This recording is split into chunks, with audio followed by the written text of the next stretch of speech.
Globule Radio et la ville de Chamonix-Mont-Blanc présente Montagne et compagnie. En partenariat avec la compagnie des guides de Chamonix.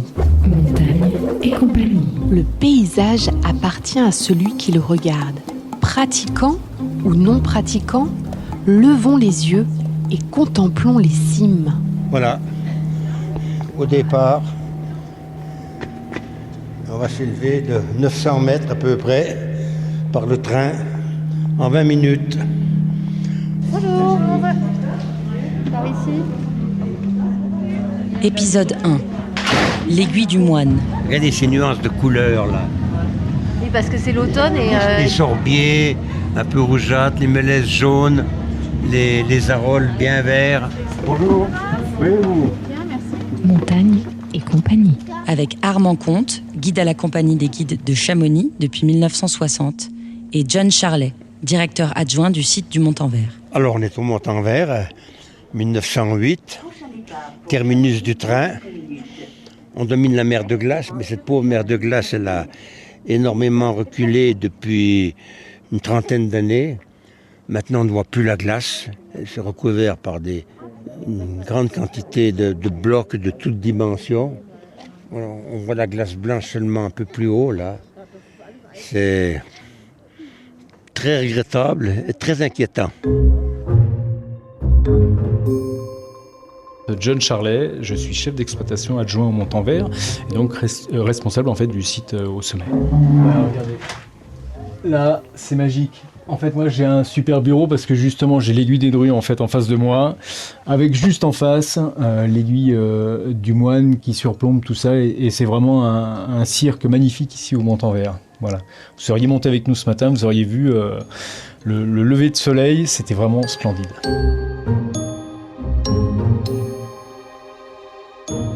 Et alors, en face de nous, ensoleillé au deuxième plan, il y a un sommet de 3412, exactement, le moine, avec une très longue arête qui descend.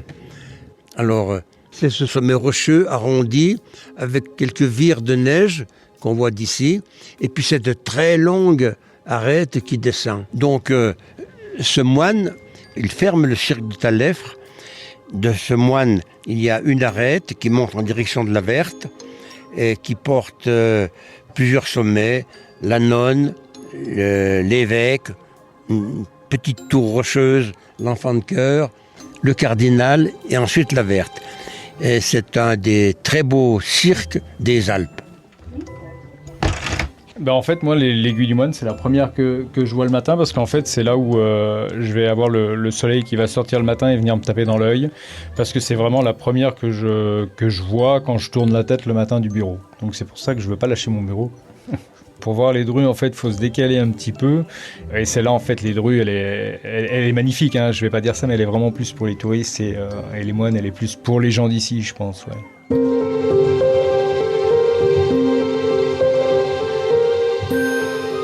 Isabella Stratton a tout juste 20 ans lorsqu'avec son amie, elle décide de partir pour les Pyrénées à cheval.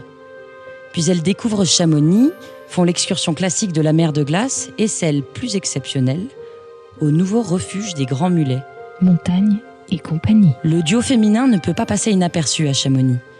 Si quelques rares femmes se risquent déjà sur les glaciers et sommets, toutes sont accompagnées par un mari, un cousin ou un ami. À l'été, Isabelle et Emeline engagent Jean et Stéril Charlet. Le guide et ses clientes réussissent la première ascension de l'aiguille du moine, une course exclusivement rocheuse, ce qui restait très inhabituel à l'époque. On ne sait pas comment s'effectua la rencontre. Tour de rôle des guides, recommandation d'un hôtelier. Je tiens de mon arrière-grand-père que son lointain cousin Jean Charlet était aussi cristallier. Est-ce cette passion qui l'a poussé du côté du moine ? Ou le désir de flatter ses clientes en leur offrant une première, ou encore de les séduire par ses talents de rochassier. Force est de constater que chacun garde un bon souvenir de cette première et est prêt à recommencer. Isabella Charlet Stratton, par Jean-Franck Charlet, extrait de Sans alpiniste, sous la direction de Charlie Buffet aux éditions Guérin. Alors, on peut s'asseoir peut-être, non? C'est le premier sommet que j'ai fait. Quand j'étais avec mon oncle au couvercle, il était le gardien, je devais avoir peut-être 16 ans, je pense. Moi, on l'avait faite pour la voie normale. Et puis, l'intégrale, je l'ai faite pour la première fois en 59, derrière le grand guide Marcel Burnet.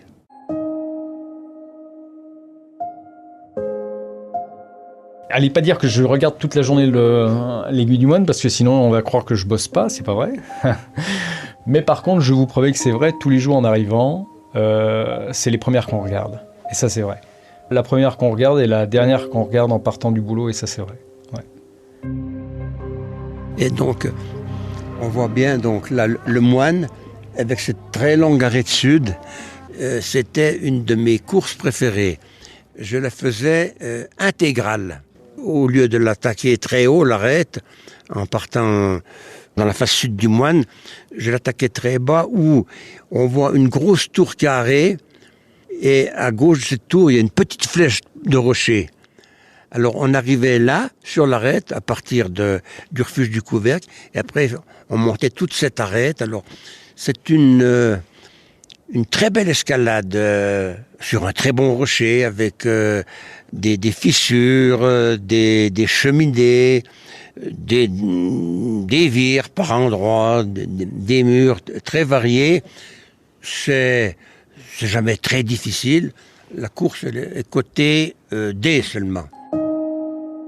On se lasse pas en fait tous les jours de ce que la nature peut nous offrir. C'est vrai que là-dessus on a une chance, mais je veux pas laisser ma place pour aller bosser dans une usine à Maglan ou en décolletage ou un truc comme ça, c'est sûr. Hein. Alors on arrive en haut, le panorama est magnifique parce que on a donc tout près les Drues et la Verte, et puis tout le cirque de Talefre, le cirque de l'Échaud avec les grandes jorasses dans le fond, les arêtes de Rochefort, le Mont Blanc, le versant est du Mont Blanc, toutes les aiguilles de Chamonix, l'envers des aiguilles, et puis on domine la mer de glace. Je crois que je suis bien où je suis, puis on n'a pas besoin de faire comme tout le monde. C'est pas parce qu'on s'appelle Charlet qu'on est obligé d'être guide de père en fils et de petit-fils et compagnie. Et c'est pas pour ça que j'aime pas la montagne, bien au contraire. C'est vrai que de quitter la vallée, ça m'a effleuré l'esprit à un moment donné, et puis j'en suis revenu parce que ces montagnes, c'est vrai qu'elles sont rassurantes, et puis elles nous manquent quand on s'en va un peu trop loin, je pense. Voilà. Moi, ce que j'appréciais dans cette course, c'était le fait que la plupart du temps, je me suis trouvé seul. Voilà. Ça, je trouvais que c'était important. Montagne et compagnie. Le conseil du guide. Ce que je conseille aux gens, c'est de faire l'arrêt sud intégrale du moine. Mais pour cela, il faut qu'ils aient déjà quand même un assez bon niveau technique pour qu'ils ne peinent pas trop. Parce qu'il y a certains passages qui sont un peu pénibles dans des cheminées. Puis il y a un mur en haut, qu'on appelle le petit mur, qui est assez difficile. Et puis, comme l'escalade est longue, il faut quand même qu'ils soient en bonne condition physique. Voilà. Pour ceux qui ne sont pas alpinistes, eh bien, niveau Montanvert, on voit donc le moine et tout le développement de l'arête sud. C'était Montagne et compagnie. Montagne et compagnie. Un programme réalisé en partenariat avec la ville de Chamonix à l'occasion du bicentenaire de la création de la Compagnie des guides de Chamonix. Production Globule Radio.